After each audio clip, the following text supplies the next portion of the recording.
Yuk, kita akan membahas terkait tentang anatomi vaskularisasi dari jantung. Terkhusus di sini kita akan membahas terkait tentang arteri koroner. Jadi arteri koroner itu merupakan arteri yang memperdarahi otot jantung. Yang mana arteri koroner ini merupakan struktural yang sangat krusial bagi si jantung itu sendiri. Jika arteri koroner ini tersumbat, maka itu akan menyebabkan yang namanya serangan jantung.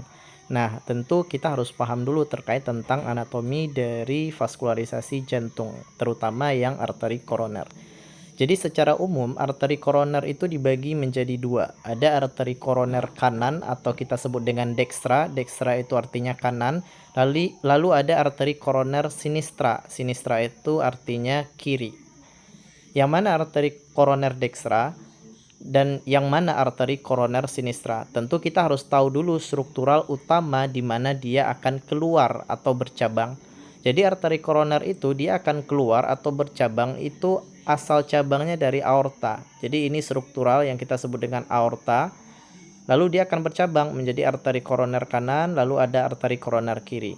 Nah, kita bahas dulu terkait tentang arteri koroner kanan. Yang mana arteri koroner kanan itu merupakan suatu struktural yang akan memperdarahi arteri yang akan memperdarahi bagian kanan dari sisi jantung. Yang mana bagian kanan itu merupakan bagian yang dia menjorok ke arah inferior atau ke bawah dan dia akan mengarah nanti ke area belakang. Sama halnya nanti dengan sisi kiri jantung. Yang mana sisi kiri jantung juga ada yang menjorok ke arah depan dan juga ke arah belakang. Nah, untuk bagian arteri koroner dekstra itu secara umum kalau dia memanjang ke arah belakang, dia akan bercabang menjadi yang namanya arteri interventricularis posterior atau nama lainnya arteri posterior descending ya. Yang mana akan memperdarahi bagian posterior dari jantung yang mana dominasi kanan yang 80%.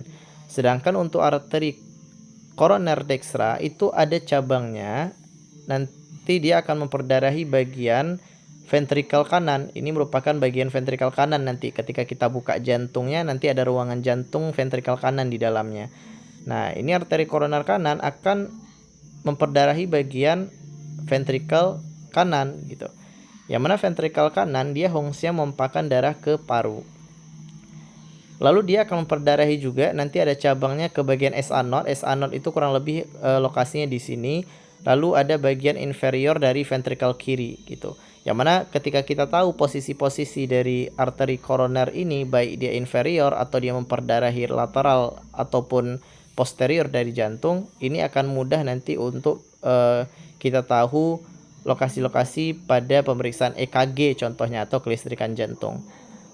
Selanjutnya ada bagian arteri koroner kiri. Yang mana arteri koroner kiri itu yang ini, yang mana cabang pertama itu kita sebut dengan LMCA atau left main coronary artery, jadi cabang utamanya.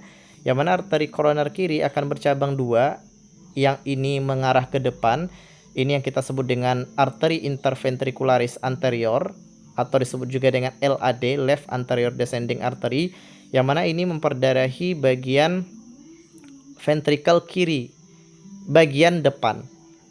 Lalu ada yang namanya arteri circumflex, yang mana dia akan bercabang ke area belakang kiri nanti. Yang mana circumflex ini akan memperdarahi bagian atrium kiri, ventrikel kiri yang bagian samping atau lateral dan bagian posterior.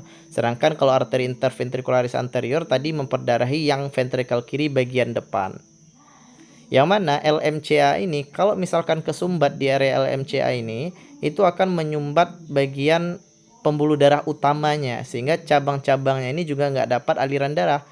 Makanya LAD itu jika tersumbat itu akan menyebabkan infak atau kematian sel otot jantung yang sangat luas karena dia memperdarahi sebagian besar anterior sampai ke posterior jantung. Jadi itu merupakan arteri koroner jantung secara umum. Kalau kita lihat dari kadaver seperti ini merupakan bagian aorta, nanti ada cabang arteri koroner kanan di sini, lalu ada arteri koroner kiri di sini. Yang mana dia akan bercabang nih ke depan menjadi arteri interventricularis anterior, ke belakang jadi arteri circumflex. Jadi untuk memahami arteri koroner cuman seperti itu. Terima kasih.